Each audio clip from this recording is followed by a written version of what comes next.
Hello students, last lecture से हमने एक नया चैप्टर चालू किया है and that is human health and disease, जिसमें हमने इंट्रोडक्शन देखा कि हेल्थ क्या है और डिसीज़ क्या है।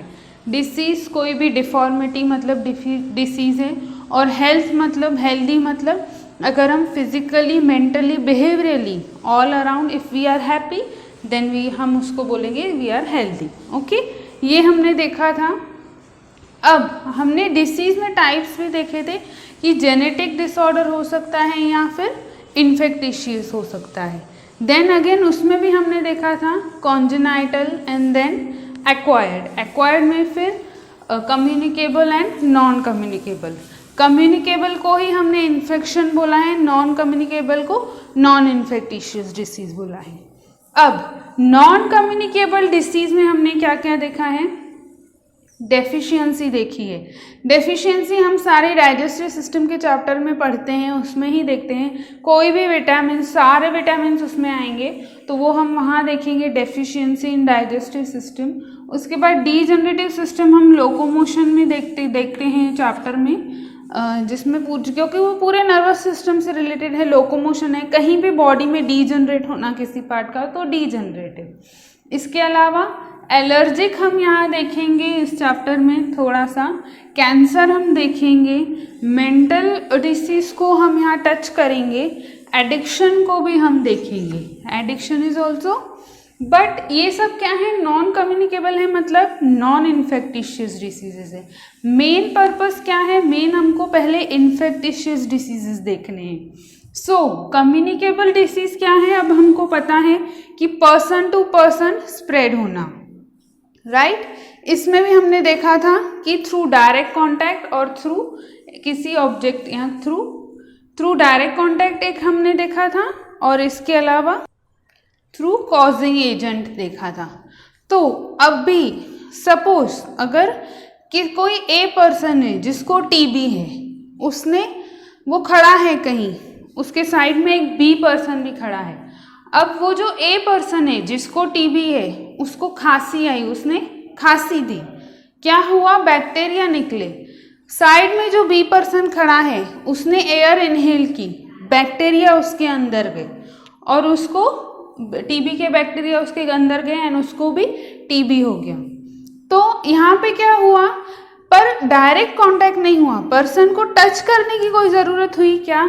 नहीं हुई। यहाँ टच करने की कोई ज़रूरत नहीं थी। ये बाय एयरबॉर्न हमने कम्युनिकेबल में देखा था, मेनी वेज देखे थे। एयरबॉर्न, वाटरबॉर्न, फूडबॉर्न देखा था, फोमेटबॉर्न देखा था। तो वैसे ही अगर हम सपोज करें कि किसी पर्सन को टाइफाइड है, उसने अपने फीसस से उस टाइफाइड बैक्टीरिया को पास कर दिया। अब वो जो फीसस वहाँ से निकला उसमें वो बैक्टीरिया प्रेजेंट है, वो कहीं जाएंगे, फिर कहीं किसी खेत में वो पानी डाला गया, या फिर उसको वो वाटर फिर से रीयूज़ हुआ तो सब्जी धोने में वो आ गया, फिर किसी ने थ्रू उस सब्जी को इंटेक कर लिया या उस खेत की सब्जियों में चला गया, फिर उसको पता चला ये फीसस यहाँ पे किसी ने पंजाब में सीक्रेट किया और वो सब इंटेक जो हो रहा है कहीं वेस्ट बंगाल में हो रहा है। तो दो अलग अलग जगह से हो रहा है, इसमें भी कोई कांटेक्ट नहीं है, नो कांटेक्ट, बट बैक्टीरिया क्योंकि उसमें प्रेजेंट है तो उसको भी वो डिसीज हो सकता है या होता है। टाइफाइड मोस्टली जनरली ऐसे ही फैलता है। सो जहाँ पे टच करने की जरूरत नहीं है, ये है वो कॉजिंग एजेंट, ऐसे होता है। फिर वो कुछ भी हो सकता है, फ्लाई हो सकता है, मॉस्किटो हो सकता है, एयर हो सकता है, वाटर हो सकता है, फूड हो सकता है, बहुत सारे कॉजिंग एजेंट्स हैं। तो इसको हम क्या बोलेंगे? Non contagious disease. These are non contagious disease जो किसी एजेंट के थ्रू स्प्रेड होंगे। और सबसे इंपॉर्टेंट बैक्टीरिया तो याद रखना है, पैथोजेंस मोस्ट इंपॉर्टेंट है। इसके अलावा जो डायरेक्ट कांटेक्ट में होता है, डायरेक्ट टच से जो होता है, उसे हम क्या कहेंगे? उसे हम कहेंगे कॉन्टेजियस डिसीज, जो डायरेक्ट टच से फैलता है। लेप्रेसी इसका एक बेस्ट एग्जांपल है, जो डायरेक्ट कुष्ठ रोग जिसको बोलते हैं, टच से होता है। उसमें क्या था? टाइफाइड बैक्टीरिया फीसस के थ्रू आया, सब प्रोसेस हुआ, कहीं वो यूज हुआ एंड देन स्टमक में जाके फिर उसने वो बैक्टीरिया ने रिएक्ट किया एज अ टाइफाइड, तो नॉन कंटेजियस थ्रू एजेंट हुआ। डायरेक्ट टच से बेस्ट एग्जाम्पल कुष्ठ रोग है, लेप्रेसी है। सो दो टाइप्स के हैं यहाँ पे, कॉन्टेजियस है, नॉन कॉन्टेजियस है, डायरेक्ट टच है या थ्रू एजेंट है। तो हमको ये सारे इन्फेक्टिशियस डिसीजेस जो है वी हैव टू स्टडी। इसमें हम सबसे पहले देखेंगे बैक्टीरियल डिसीजेस, कि बैक्टीरिया से कौन कौन से डिसीजेस होते हैं, ये सब हम देखेंगे। So we'll see it now. सबसे पहले हम बैक्टीरियल डिसीजेस की बात करेंगे कि बैक्टीरियल डिसीजेस कौन कौन से हैं और कैसे होते हैं, क्या उनका ट्रीटमेंट है, क्या उनके लिए टेस्ट होते हैं, ये सब हम देखने वाले हैं। सबसे पहले हमने एक ट्रिक रेडी किया है इन बैक्टीरियल डिसीजेस के लिए कि वो कौन कौन से होते हैं, कैसे याद रखने हैं। तो ट्रिक है, करीना कपूर शादी से पहले वैसे भी बहुत फेमस थी इन सब गॉसिप्स एंड ऑल के लिए। करीना कपूर को यहाँ पे लिया है हमने। Bebo called Deepika lazy in party, news came on Star Plus TV about their tight fight. ये एक ट्रिक है जिससे आएगा bubonic plague, cholera, diphtheria, leprosy, pertussis, pneumonia, scarlet fever, tetanus and TB about there for TB, tuberculosis, last typhoid for typhoid। ये एक trick है। इसके अलावा भी और बैक्टीरियल डिसीजेज हैं। चार्लीज गैंग इज बैड, जिसमें कैंक्रोइड, गोनोरिया, बोट्यूलिज्म, एंथ्रेक्स एंड डिसेंट्री, ये सारे डिसीजेज हैं जो बैक्टीरियल डिसीजेज हैं। इन सबको हमको स्टडी करना है। You note this down. Questions in पे कैसे आते हैं? क्वेश्चंस इन पे ऐसे ही आएंगे कि बैक्टीरियल डिसीज है या फंगल डिसीज है या वायरल डिसीज है, कौन सा बैक्टीरिया है, बैक्टीरियल डिसीज है या वायरल डिसीज है, कौन सा बैक्टीरियल नहीं है, कौन सा वायरल नहीं है, ऐसा आएगा। इसके अलावा अगर बैक्टीरियल है तो कौन सा पैथोजन है, वो स्पेशल बैक्टीरिया कौन सा है उसका नाम पूछा जाएगा, उस पर क्वेश्चन आएंगे। उसके अलावा कोई उनका स्पेशल सिम्टम होता है क्या, सिम्टम पे आएंगे। इसके अलावा कोई स्पेशल ट्रीटमेंट है क्या इनके लिए, तो इनके बचाव के लिए और इनके इलाज के लिए स्पेशल ट्रीटमेंट है क्या, स्पेशल कोई टेस्ट, मतलब ये जो डिसीजेज हैं इनके लिए पता करने के लिए कौन कौन से टेस्ट होते हैं, ऐसे टाइप के क्वेश्चंस आएंगे। तो आप इसको नोट कर लीजिए, फिर हम एक एक करके सारे डिसीज पे बात करेंगे। So note this down.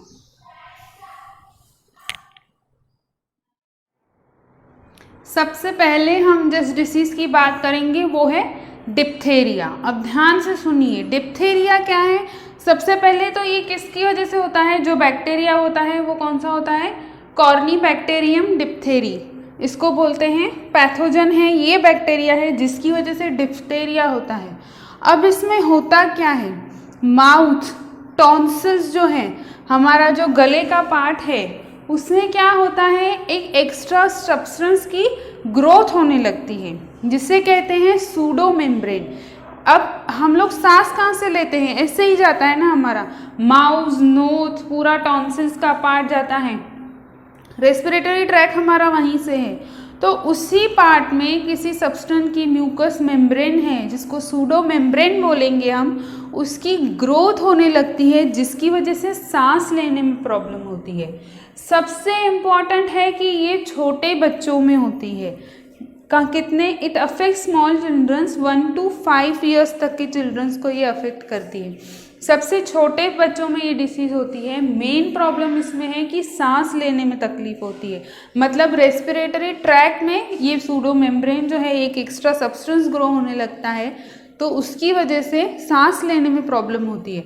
अब रेस्पिरेटरी ट्रैक है, सांस ले रहे हैं हम, सांस अंदर बाहर ले रहे हैं, तो ये कहाँ से हुआ, थ्रू रेस्पिरेटरी ट्रैक में प्रॉब्लम है, एयर के वजह से, एयर कम ज़्यादा हो रही है। तो ये जो बैक्टीरिया एयर लेने की वजह से ये सब होगा। तो इसका जो बैक्टीरिया है तो इसका मोड ऑफ ट्रांसमिशन क्या होगा, मोड ऑफ ट्रांसमिशन होगा एयर ड्रॉपलेट। एयर ड्रॉपलेट जो भी हवा से रिलेटेड है, इनहेल एक्सेल या रेस्पिरेटरी ट्रैक से रिलेटेड है, उसका ट्रांसमिशन होगा वो हमेशा एयर ड्रॉपलेट होगा। ओके, अब ये सूडो मेम्ब्रेन फॉर्मेशन होता है, एयर पासेज को हमारे अफेक्ट करता है और सूडो मेम्ब्रेन फॉर्म होता है, जिसकी वजह से सांस लेने में प्रॉब्लम होती है, और ये ट्रांसमिशन एयर ड्रॉपलेट के थ्रू होता है इन बैक्टीरियाज का। बाय कफिंग और स्नीजिंग के थ्रू ये बैक्टीरिया ट्रांसमिट हो सकते हैं, और अगर सांस लेने में प्रॉब्लम हुई तो सफोकेशन होता है और डेथ्स भी हो सकती है उस चाइल्ड की। अब सबसे पहले हम देखेंगे पैथोजन है कॉर्नीबैक्टीरियम डिप्थेरी, रॉड शेप्ड होता है, नॉन मोटाइल, अफेक्ट्स चिल्ड्रन को ही ये अफेक्ट करता है 1 to 5 years, effects mucous membrane of nose, throat, tonsils, और क्या फॉर्म करेगा, सूडो मेम्ब्रेन फॉर्म करता है। वेरी वेरी इंपॉर्टेंट है, हमेशा याद रखना है। डिप्थेरिया में सूडो मेम्ब्रेन फॉर्म होती है, टफ मेम्ब्रेन जो होती है, फॉर्मेशन ओवर ग्लॉटिस के ऊपर एक टफ मेम्ब्रेन का फॉर्मेशन, और इसको हम कहेंगे एयर पासेज ओपनिंग पे ब्लॉकेज फॉर्म होना, जिसकी वजह से क्या होता है, child dies due to suffocation, suffocation होगा और चाइल्ड कैन डाई। ट्रांसमिशन इसका क्या है, एयर ड्रॉपलेट है, air droplet sneezing and coughing के थ्रू। अब इसमें सिम्टम्स क्या क्या होते हैं डिप्थेरिया में, अभी कोई भी बैक्टीरियल डिसीज है तो ऑब्वियसली फीवर होता ही है, ये याद रखना है। सो सिम्टम है हाई ग्रेड फीवर होता है, सोर थ्रोट होती है, कफ होता है, डिफिकल्टी इन ब्रीदिंग होती है, क्योंकि गले से ही रिलेटेड है, तो सोर थ्रोट मतलब गले का खराब होना, तो जो होता है वो होगा, हाई ग्रेड फीवर होगा, सोर थ्रोट होगा, कफ होगा, सांस लेने में डिफिकल्टी होगी, सफोकेशन होगा ब्रीदिंग में। तो ये है डिप्थेरिया पैथोजन, इसका याद रखना है, वेरी वेरी इंपॉर्टेंट है, सबके पैथोजन्स पे क्वेश्चन आ सकते हैं। इंक्यूबेशन पीरियड इसका कितना होता है, मतलब ये रिएक्ट कितने दिनों में करता है ये बैक्टीरिया बॉडी में जाने के बाद, तो वो होता है 2 to 5 डेज का पीरियड होता है। अब इसका बचाव क्या है और ट्रीटमेंट क्या है, इलाज क्या है। बचाव मीन्स प्रिवेंशन आएगा और इलाज मीन्स ट्रीटमेंट आएगा। ओके, तो प्रिवेंशन है, इसका वैक्सीन है जिसको ट्रिपल वैक्सीन भी बोलते हैं, डीपीटी वैक्सीन है जो within 6 months after birth दी जाती है, ट्रिपल वैक्सीन। डीपीटी मतलब क्या है, diphtheria, pertussis and tetanus, diphtheria, pertussis, tetanus, ये 3 इनका वैक्सीन है, इसीलिए इसको ट्रिपल वैक्सीन भी बोलते हैं। सो पहला डिप्थेरिया है तो ये ही वैक्सीन आएगा, ये वैक्सीन दिया जाता है। अब इसका ट्रीटमेंट क्या है, अगर ये हो जाता है तो क्या होता है, हम वेट नहीं करेंगे कि पहले इनको वैक्सीन दे, फिर वो इम्यूनिटी बॉडी में पैदा हो एंड देन एंटीबॉडीज पैदा हो और फिर वो उसको डिफीट करें, उतना वेट हम नहीं कर सकते। तो सीरम दिया जाता है, ऑब्वियसली बैक्टीरियल डिसीज है तो अगेन एंटीबायोटिक्स दिए जाते हैं, ये भी फिक्स है। तो एंटीबायोटिक सीरम दिया जाता है, इसमें एंटी डिप्थेरिया सीरम है जो कि एंटीबायोटिक्स है। अब ये सीरम भी तब तक दिया जा सकता है जब तक सिम्टम्स नहीं आए हैं, सिम्टम्स थोड़े से यहाँ ऑनसेट है 24 आवर्स विद इन सिम्टम्स के पहले ही ये सीरम दिया, अदरवाइज ये सीरम भी काम नहीं करता है इस डिसीज पे एंड द चाइल्ड में lead to death due to suffocation, ये फिक्स है, ऐसा होता है। अब इसके लिए जो टेस्ट है जिससे ये डायग्नोज होता है उस टेस्ट को कहते हैं शीक टेस्ट, शीक टेस्ट है जिससे ये डायग्नोज होता है। ये है पूरा डिप्थेरिया। पैथोजन याद रखना है, सूडो मेम्ब्रेन है, पैथोजन कौन सा है, कॉर्नियोबैक्टीरियम डिप्थेरी, चिल्ड्रंस में ही होता है हमेशा, ये भी याद रखना है, affects childrens, pseudo membrane form करेगा। ट्रांसमिशन इसका कौन सा है पूछा जाता है, एयर ड्रॉपलेट है। सिम्टम्स पता है हमको अब क्या क्या है, उसके बाद इंक्यूबेशन पीरियड है 2 to 5 डेज का। प्रिवेंशन क्या है इसका, वैक्सीन है, डीपीटी और ट्रिपल वैक्सीन जिसको बोलेंगे। ट्रीटमेंट है एंटी डिप्थेरी सीरम जो कि एंटीबायोटिक है, और डायग्नोस के लिए जो टेस्ट है वो होता है Schick test. So you note this down, then हम दूसरा डिसीज देखेंगे। नाउ नेक्स्ट डिसीज के बारे हम बात करेंगे जिसको लेप्रोसी बोलते हैं। लेप्रोसी या इसको हैंसन्स डिसीज भी बोलेंगे क्योंकि इसका जो बैक्टीरिया है, बैक्टीरिया डिस्कवर्ड बाय हैंसन है, इसीलिए हैंसन्स डिसीज भी बोलते हैं।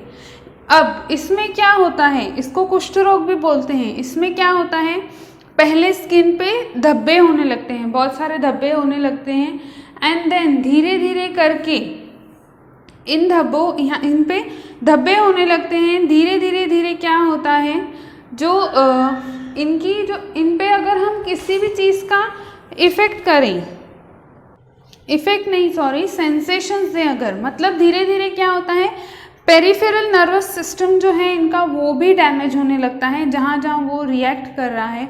मतलब हम वहाँ अगर कुछ भी करें, अगर उसको काटें या गर्म पानी ठंडा पानी, कोई सेंसेशंस नहीं होते हैं उनको, वहाँ पे नो सेंसेशंस होते हैं और स्किन पे बहुत सारे धब्बे होने लगते हैं। अब इस डिसीज़ को क्रॉनिक इन्फेक्शन बोला है। क्रॉनिक इन्फेक्शन क्यों बोला है? क्योंकि वो बैक्टीरिया तो जाता है, ये होता है डिसीज बाय टच अफेक्ट होता है, बैक्टीरिया जाता है बॉडी में, लेकिन हो सकता है कि वो 2 या 3 साल के बाद सिम्टम्स शो करे, 2-3 साल के बाद वो दिखेगा कि यस ये बैक्टीरिया गया है, इसीलिए इसको क्रॉनिक इन्फेक्शन बोला है। हमेशा याद रखना है लेप्रेसी को क्रॉनिक इन्फेक्शन बोला है, एम्स में पूछा गया है एक बार, क्रॉनिक इन्फेक्शन। अब मतलब अब इसमें 2 to 5 इयर्स तक में बाद में सिम्टम्स पता चलते हैं। इसका मतलब इसका जो इंक्यूबेशन पीरियड है, जो टाइम है इंक्यूबेशन पीरियड, वो बहुत लंबा है, 2 to 5 इयर्स का है, इसीलिए इसको क्रॉनिक इन्फेक्शन बोला है। अब यहाँ पे एक चीज़ कि ये कॉक्स पोस्टुलेट को ये एक्सेप्शन, ये कॉक्स पोस्टुलेट को एक्सेप्शन है। मतलब क्या, अब ध्यान से सुनिए। कॉक्स, रॉबर्ट कॉक्स जो साइंटिस्ट हैं, जैसे कॉलेरा है, कॉलेरा क्यों होता है? कॉलेरा का जो पैथोजन है, जो बैक्टीरिया है, वो कौन सा है? वी नो, वो है विब्रियो कॉलेरी। विब्रियो कॉलेरी की वजह से कॉलेरा होता है। तो ये जो रिलेशन है कि इस बैक्टीरिया की वजह से ये डिसीज होता है, ये हमको रॉबर्ट कॉक्स ने दिया है।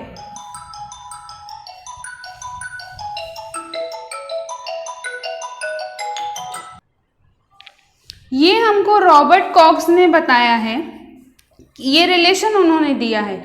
अब इसमें क्या क्या ज़रूरी है? 3 चीज़ें ज़रूरी हैं कि एक तो अगर बॉडी से हम ब्लड निकालते हैं तो उसमें उस डिसीज़ का बैक्टीरिया होना चाहिए। दूसरी चीज़ ये है कि उस बैक्टीरिया को निकाला है तो वो लैब में कल्चर होना चाहिए, मतलब मल्टीप्लाई होना चाहिए। और तीसरी चीज़ इसमें ये इम्पोर्टेंट है, सपोज कि हम अगर विब्रियो कॉलेरी को किसी हेल्दी पर्सन में अगर वो बैक्टीरिया डालते हैं तो उसे भी वो डिसीज होना चाहिए। ये है कॉक्स पोस्टुलेट कि ब्लड में वो आना चाहिए, फिर वो कल्चर होना चाहिए, हेल्दी पर्सन में डालते हैं तो वो होना चाहिए, उसको भी वो डिसीज होना चाहिए। लेकिन इसमें क्या है कि इसका जो बैक्टीरिया है वो निकालने के बाद अभी तक कभी कल्चर नहीं किया गया, वो कल्चर नहीं हो सकता, इसीलिए ये उसको एक्सेप्शन है, क्योंकि इसमें कल्चर नहीं होता है बैक्टीरिया। कॉक्स पोस्टुलेट में वो 3 चीज़ें इंपॉर्टेंट है। नाउ इसमें क्या होता है, क्रॉनिक डिसीज है, इन्फेक्टिशियस डिसीज हमने देखा, किसको अफेक्ट करेगा? ये स्किन को अफेक्ट करता है, धब्बे होते हैं, म्यूकस मेम्ब्रेन को और पेरिफेरियल नर्व्स को, जिसमें सेंसेशन बाद में चला जाता है। ट्रांसमिशन कैसा होता है? ये ट्रांसमिशन जो है बाय डायरेक्ट कॉन्टैक्ट से ये ट्रांसमिशन होता है डिसीज का। डिस्चार्ज फ्रॉम कहाँ कहाँ से होगा? Nose, mouth, speaking, broken skin, lesions से ये जो डिसीज है ये ट्रांसमिट होगा, इंपॉर्टेंट है। सिम्टम्स अब इसमें क्या क्या आएंगे? हाइपोपिगमेंटेड, हाइपोपिगमेंट्स आ जाते हैं स्किन पे, पैचेस हो जाते हैं, नर्व्स की थिकनिंग हो जाती है, पार्शियल और टोटल लॉस ऑफ सेंसेशन हो जाता है अफेक्टेड एरियाज में, या डिफॉर्मिटी होती है डिजिट्स में, मतलब फिंगर्स में डिफॉर्मिटी होगी, तो ये उसके सिम्टम्स हैं। इसका टेस्ट, अभी टेस्ट कौन सा है?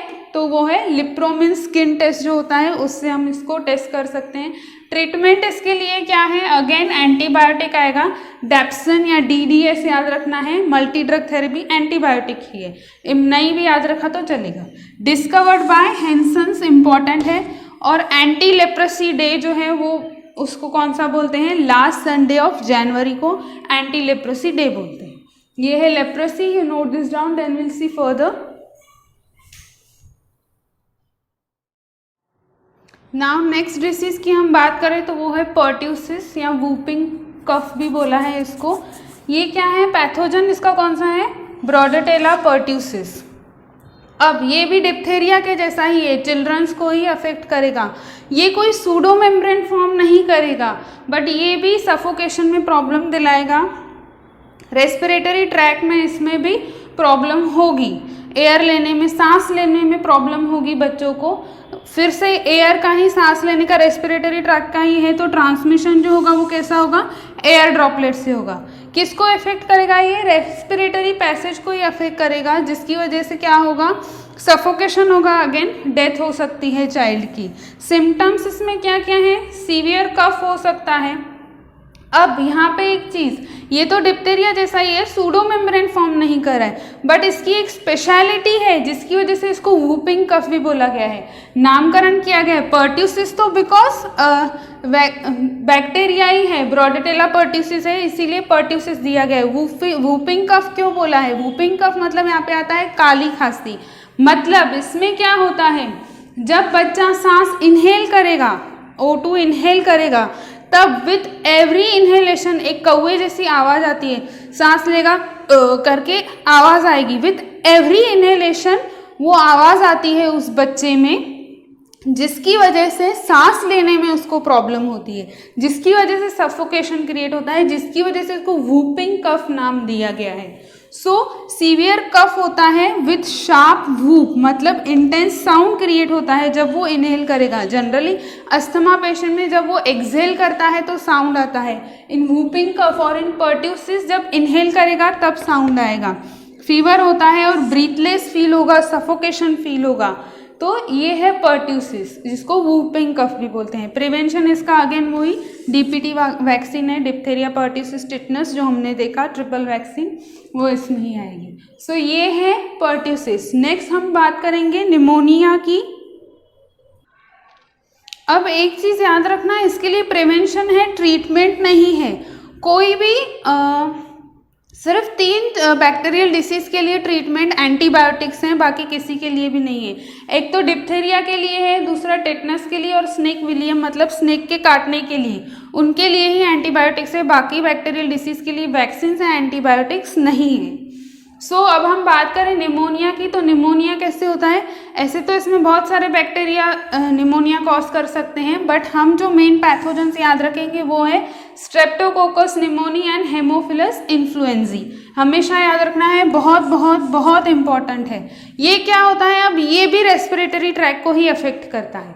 अभी जो रेस्पिरेटरी ट्रैक को अफेक्ट कर रहे थे वो माउथ, नोज, ग्लॉटिस, टॉन्सिल, ये अपर पार्ट था।